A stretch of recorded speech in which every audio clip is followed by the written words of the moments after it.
¿Cómo les va? Buenas tardes. Aquí estamos comenzando esta emisión de Los Días Contados. Martes, atención con eso, ¿no? Porque es un martes que se parece mucho a los lunes. No olvidarse, chicos, en escuelas, jardín o cosas así, con actividades de lunes, porque hoy es martes. Así que tener presente eso. Bueno, en una semana abreviada, en donde evidentemente el fin de semana largo tuvo algunas connotaciones desde el punto de vista político que se fueron notando a medida que iban transcurriendo las horas, a partir del abordaje de distintos temas, de la metodología que también tienen algunos grupos de trabajo periodísticos, de hacer efectivamente sus trabajos los días feriados. Hubo sorpresas, escándalos, en muchas situaciones que pueden llegar a ser, si se quiere, distractivas, de otras que son mucho más profundas, más serias y más delicadas, que están relacionadas, por ejemplo, con el tema de las tarifas, con el aumento desproporcionado en torno a lo que son los servicios esenciales, sobre todo si uno los parangona con los límites puestos a los aumentos salariales, con la ilegalidad que en algún caso inclusive se puede llegar a trasuntar en alguna de esas determinaciones. Sin ir más lejos, hoy se presentó un amparo en la justicia para evitar que el aumento de aproximadamente el 40%, que es el que ha dispuesto el ministro Aranguren, que incluso dijo que va a ir sobre los sectores más complicados desde el punto de vista económico, ese mayor aumento, porque no hubo una suerte de constricción o reducción de gastos, como una suerte de castigo, además para los sectores de menores ingresos,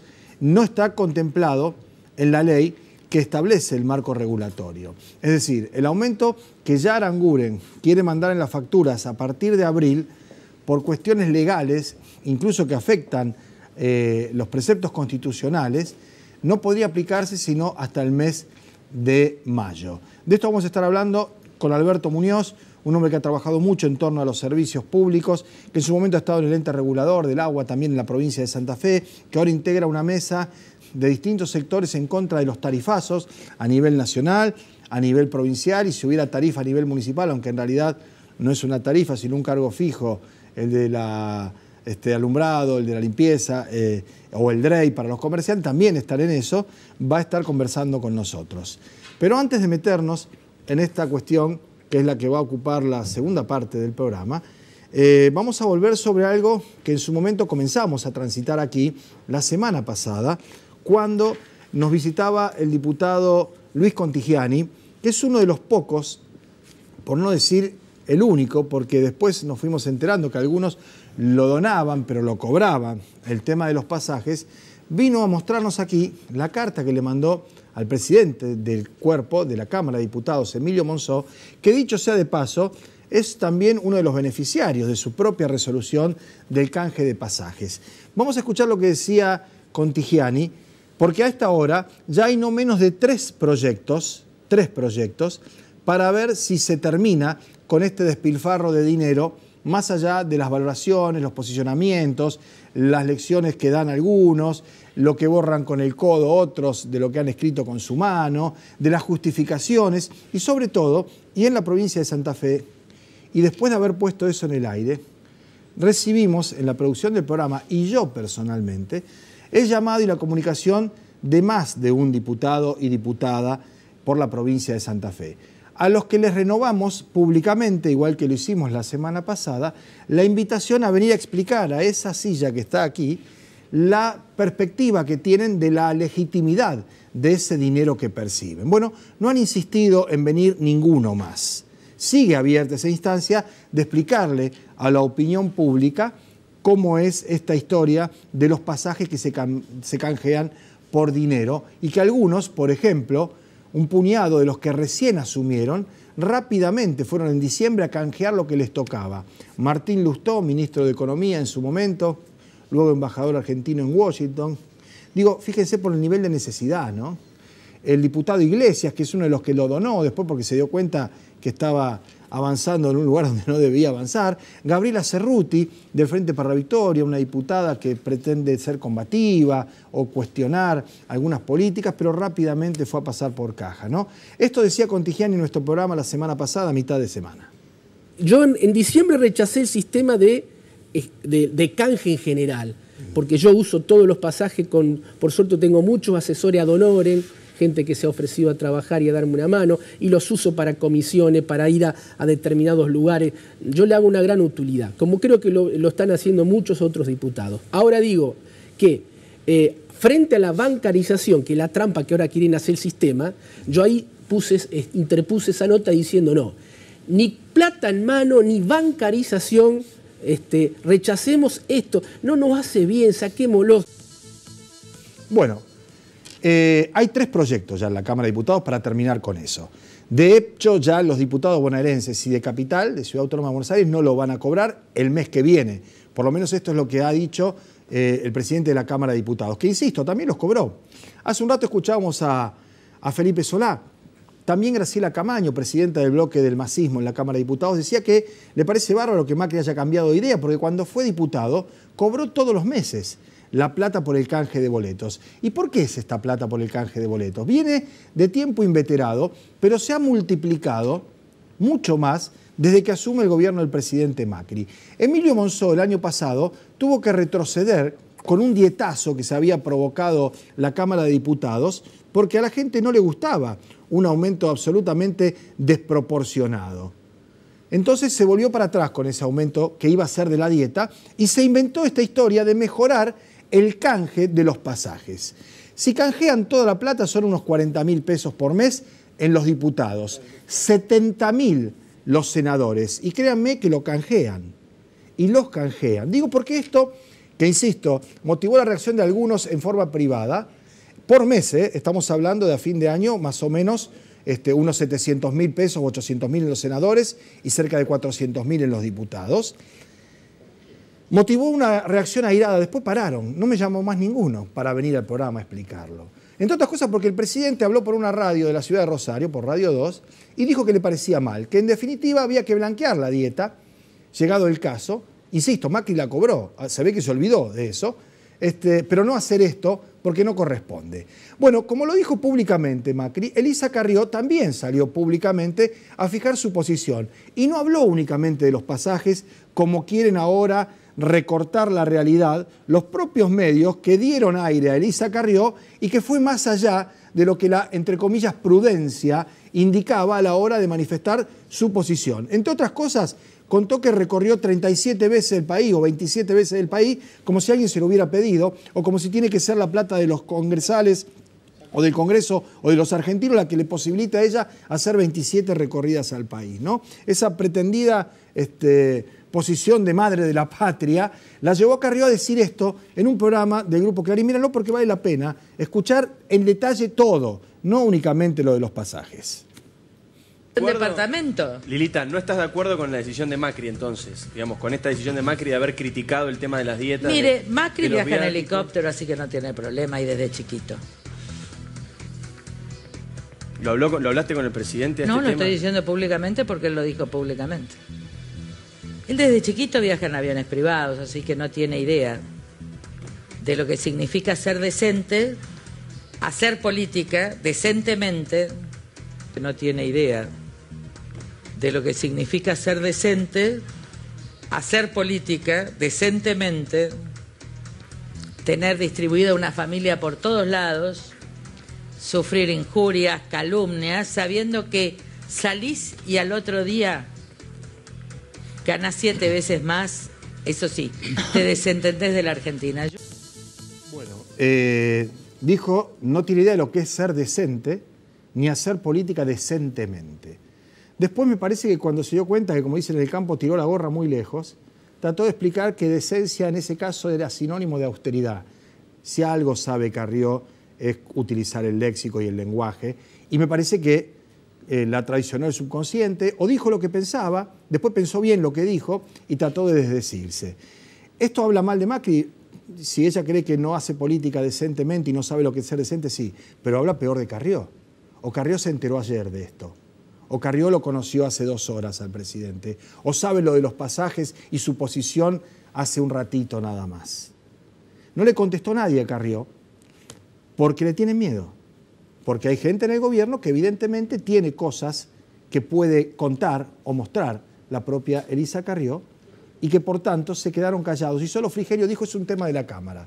Bueno, el tema de la Cámara se está intentando resolver ahora porque la senadora, presidenta del Senado, en realidad vicepresidenta de la República, Gabriela Michetti, había aumentado hasta 6 veces los montos de dinero que se le daba a los senadores por los pasajes. No había información pública, hubo que presentar un amparo, una ONG, para conocer en detalle cuánto cobró cada uno de los legisladores, y en las reuniones que se hicieron, en ningún momento se trató de desbaratar o de desvirtuar esto que es a todas luces algo que no corresponde. Vamos a ver cómo termina. Para aquellos que creen que esto es generar antipolítica o en alguna medida desprestigiar a la clase política, no. El problema no es contarlo, el problema es que lo hacen. Y que cuando se toma nota de lo que ha ocurrido, se intenta una defensa, y cuando ven que esa defensa se vuelve en contra también, se retrocede al punto del silencio, de la omertá, del ostracismo. Eso es lo que han hecho muchos legisladores que pusieron el grito en el cielo apenas Contigiani presentó la carta, que se peleaban para ver en qué momento podían venir acá efectivamente a dar sus explicaciones, pero que después que salió Macri a decir lo que dijo, y cuando se conocieron en detalle la evolución de esos números, quiénes y cuánto y cómo cobraron, prefirieron hacer mutis por el foro. La carta es de diciembre, no es de ahora, ¿eh? No es parte de lo que podría llegar a ser una maniobra distractiva y se hable de esto y no del tarifazo de gas. Ahora después de la pausa hablamos del tarifazo de gas, o de la sequía y los estragos y lo que no llega como asistencia a los productores, porque está también el presidente de Federación Agraria. A no confundirse, el problema no es que lo contemos, sino que lo hacen. Vamos a ver qué decisión toman los legisladores, si hay o no algo que desde el punto de vista legal le ponga límites, y si no, la propia conciencia, una vez puestos en evidencia de lo que se está haciendo con los dineros públicos. La pausa y hablamos de los tarifazos. Está Alberto Muñoz con nosotros en instantes nada más.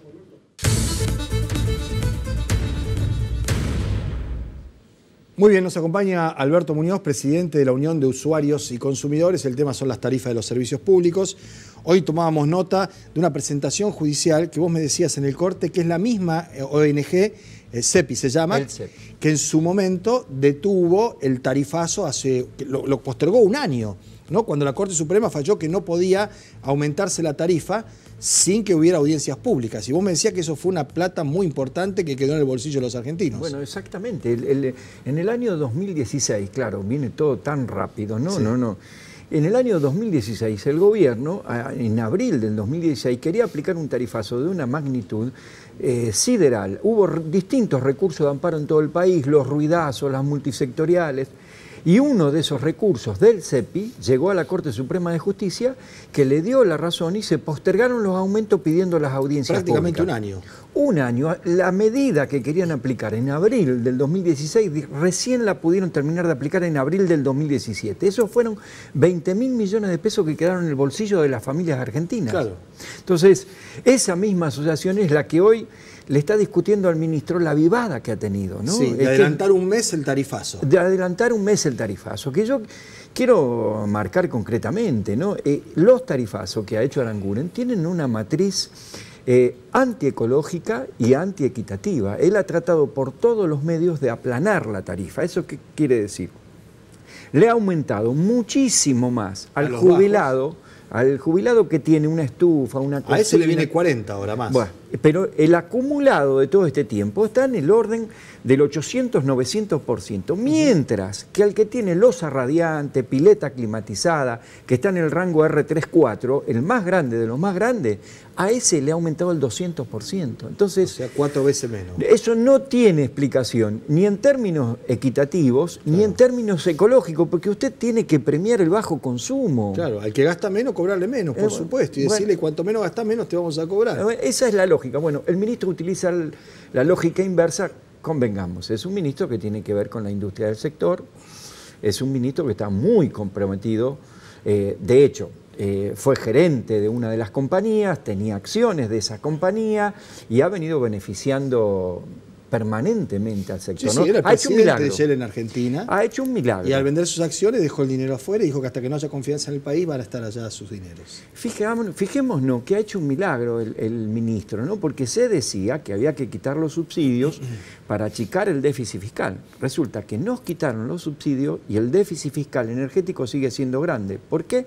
Porque ahora subsidiamos a las compañías Por eso el subsidio y no se le al ha quitado usuario. al usuario. La compañía lo sigue recibiendo. Porque subimos el precio del gas en Boca de Pozo al doble de lo que está en Estados Unidos. ¿Se puede pensar que la justicia va a demorar estos 30 días en la aplicación de ese aumento, que por lo que corresponde en la ley debería ser en mayo y no en abril? Se puede pensar completamente que haya esto en este sentido, pero quiero poner los números sobre la mesa. Estamos hablando que desde noviembre del 2015 hasta ahora el gas subió en la provincia de Santa Fe 3000%. Es cierto que el gas era muy barato, pero cuando usted lo multiplica por 31, porque 3000% es multiplicar lo que usted pagaba en el 2015 por 31, el que pagaba 50 pesos va a pagar 1.500 y el que pagaba 100 pesos va a pagar 3.000 y así sucesivamente. Entonces, estamos en una ecuación que ya no es solamente el usuario residencial, ¿no? Hoy estuvimos en una reunión con la Asociación de Panaderos, en que panaderos de 3 generaciones, le decía, toda mi vida he tenido que ver con esto y es la primera vez, nunca he pasado una Pascua como esta. ¿No? Ahora, la razonabilidad de un aumento, ¿cuál sería, Alberto? ¿Cuál hubiera sido, en todo caso, porque ya estamos avanzados en un tarifazo violento que se produjo a lo largo de estos 2 años? Es decir, esto ya está fuera de quicio. ¿Cuál era razonablemente el aumento? Bueno, primero lo que hay que decir, se nos dijo que subsidiar tarifas era una cuestión que solamente los argentinos lo hacemos. No, Estados Unidos subsidia tarifas, Rusia subsidia, Europa subsidia tarifas. O sea, que el Estado haga asequible el servicio a los ciudadanos es una cosa que hacen... Porque el natural gas era rentable. Pero absolutamente. Les iba bien, nunca se dijeron nos vamos porque no nos conviene este negocio. No se fueron. No se fueron. Ni tampoco las transportadoras. Por eso. Ni tampoco las grandes que era compañías. negocio. Ahora, ¿por qué esto? Para ampliar los márgenes de rentabilidad. Si usted pone a un zorro a cuidar las gallinas, y es muy probable que se las coma, es muy probable, eso es lo que ha pasado, ¿no? Ahora, con la energía eléctrica en la provincia de Santa Fe hay una situación particular, porque además de que compra la energía, le agrega un toque también a la tarifa. La energía eléctrica ha subido en la provincia de Santa Fe por 2 motivos. El aumento del valor agregado de distribución, que es lo que cobra la empresa de energía, Bien. que explica el 55% del costo, y lo que es el precio mayorista, que él le vende Camesa a la empresa de la energía. Ambos han aumentado. Lo que hay que decir es que la tesitura que ha tenido el gobierno provincial casi ha sido en sintonía con el gobierno nacional. Ambos transfieren automáticamente los costos al usuario sin ninguna contemplación. Para los segundos 120 kilowatts en este periodo de 26 meses, de noviembre del 2015, el aumento ha sido del 540%. Yo quiero que grafiquemos, dijimos 3.000 en el gas, dijimos 540 en el caso de la luz.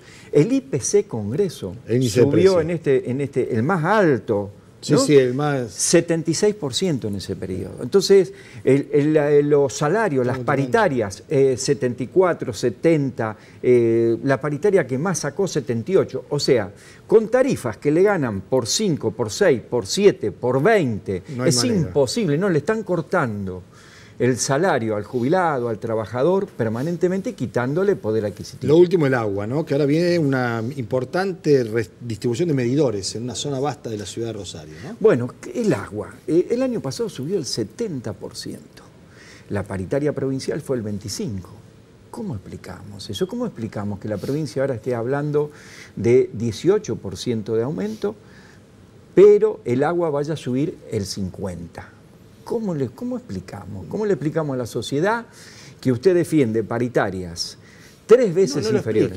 No lo explican. Lo que llama la atención es cómo esa misma sociedad después va y vota lo que vota, o vota como vota, ¿no? Yo creo que ahí tenemos que empezar... En líneas generales hablo, ¿verdad? Tenemos que empezar a hacer mucha fuerza en los distintos ámbitos para que esto se le ponga un freno, ¿no? En el tema judicial ya hay recursos tanto en la provincia como en la nación. En el tema legislativo hay distintos proyectos. Hay un proyecto del diputado Rossi en la nación, de Busato y de Giustiniani en la provincia para congelar tarifas. tenemos que ayudar de distintos bloques, de distintos sectores. Sí, por supuesto, en defensa propia, digamos. Pero claro, que se frene esto. No puede ser que, porque aparte el ministro ya nos ha dicho, ¿no? Viene septiembre con aumentos. Sí, claro. El año que viene, en abril, de vuelta Otra vez aumentos. aumento. Estamos planteando Está avisando, ¿no? Y si uno sigue haciendo lo mismo, esa es la definición de locura que daba Einstein, ¿no? Esperar un resultado distinto haciendo lo mismo. En este camino que vamos, los usuarios, los ciudadanos están perdiendo calidad de vida. El comercio que vende menos tiene que pagar tarifa exorbitante que lo están haciendo cerrar. Ya pasó la etapa en que el dueño de un bar echaba a la moza y lo atendía con el hermano. Ahora están viendo si lo cierran. Sí. Entonces, la pyme, que tenía 14 trabajadores, ya tiene 13 porque tiene que tener uno menos para pagar los servicios. Entonces, el combo de luz, agua y gas representa en el salario del jubilado, el trabajador o el pequeño comercio muchísimo más que lo que dice el IPC del Congreso o el IPC del INDEC.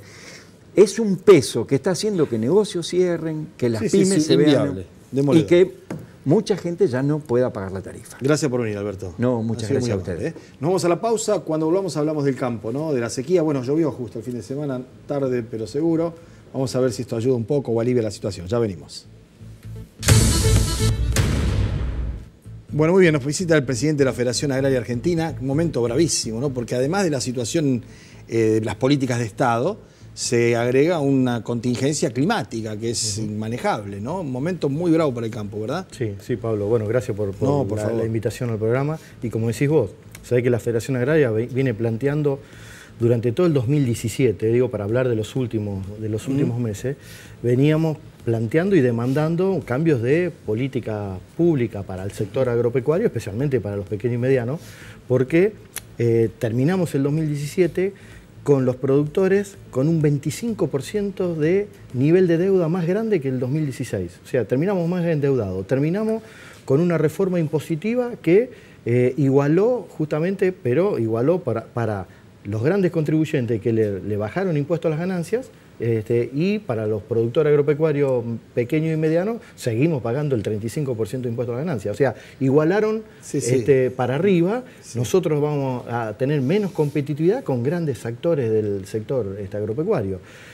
Y con muchos de los productores que todavía se animan a hacer valor agregado, a generar valor agregado. Te hablo de un tambero, de un productor de cerdo, con lo que hablaba el invitado de antes, con una energía que aumentó el 80%, digo un tambero, pero también a uno de una economía regional que necesita un bombeo para regar su fruta, con un aumento de un 80%, y la producción que está vendiendo apenas aumentó un 10%. Dentro de ese marco de un 2017 que venimos cada vez limándole al productor agropecuario de todos lados, viene una sequía de las peores que se recuerda. De las peores de los últimos, algunos hablan de 50 años, 70 años.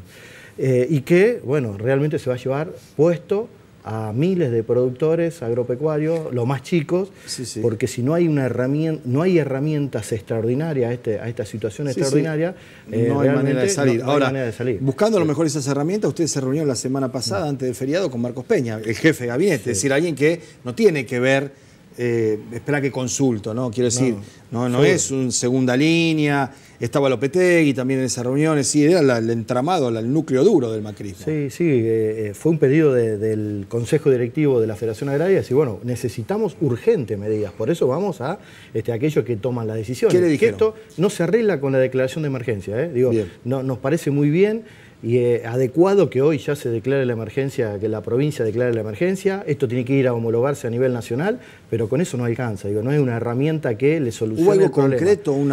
Mira, le pedimos al jefe de gabinete, le hemos pedido la quita de retenciones para pequeños y medianos productores, le hemos pedido refinanciamiento de deuda de los productores que están endeudados y también refinanciamiento del movimiento cooperativo. ¿Respuesta? Y también en el tema impositivo, que cesen las intimaciones, porque hay muchos productores que no pueden pagar los impuestos y lo están intimando de parte de la FIP, y que haya una facilidad de pago para de aquí en adelante. Y también un tratamiento especial para los que están pagando energía realmente desorbitante. Desorbitante. ¿Qué les dijo? Bueno, que van a estudiar, vamos a estudiar. ¿Quedaron para una nueva cita? Quedamos para una nueva cita con el tema Banco Nación y con AFIP, supongo que nos van a avisar para la semana que viene. Bien. Digamos, esa expectativa, seguramente nosotros vamos a estar, porque la gestión hay que terminarla, hay que hacerla.